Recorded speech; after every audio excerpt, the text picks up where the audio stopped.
Today, we're going to be going from this to this. Today, I'm forcing my husband to install this beautiful bifold barn door from VEVOR.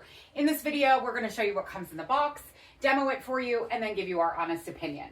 The seller did send this to us in exchange for a video. However, all of the views and opinions, as well as all the mistakes we made, stay tuned for that, are our own. If I open this too far, it's going to fall off the track.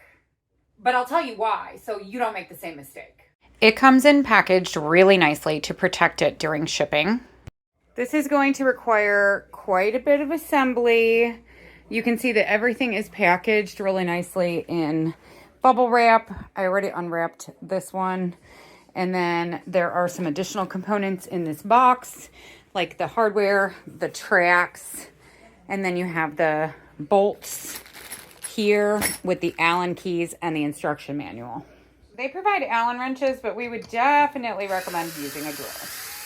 We're using a T25 star bit. They slide right into place. Oh my goodness, it's already looking like a bifold door. Right, I'd imagine this is about 18 inches because it's a 36-inch door, so 18 and 18. So each of the door panels is 18 inches.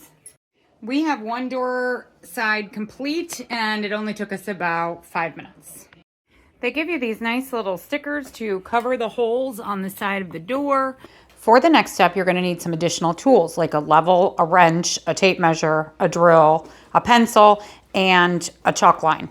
You're also going to need a ladder. You're definitely going to want to drill pilot holes. These lag bolts are very large. Technically, you're supposed to screw the board onto the wall first. But I'm creative, so take that, instructions. Instead of a wrench, he opted for an impact drill with a socket. Oh yeah. That's hot. Literally could do a pull-up on that if I could do a pull-up. There are not pre-drilled holes for the hinges, so you need to mark where you're going to drill. Before you put these on, back out your set screw so that the door will actually slide on nicely.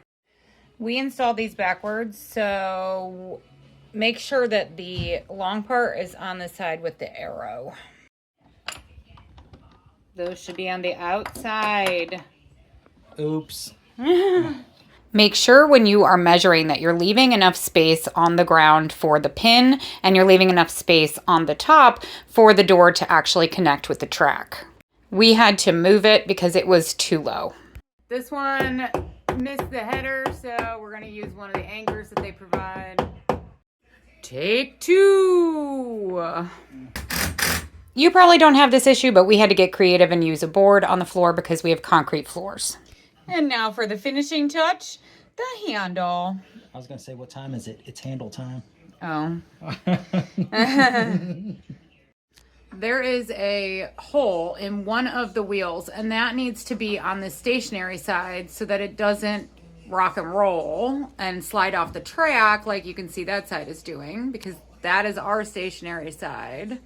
Oh my gosh, don't mind the curtain. Psh, we're looking at the door today. I absolutely love the black Farmhouse hardware.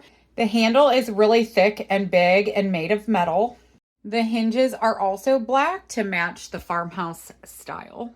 If you are looking for a new bifold closet door and you like the Farmhouse style, this one from VEVOR is a really great option.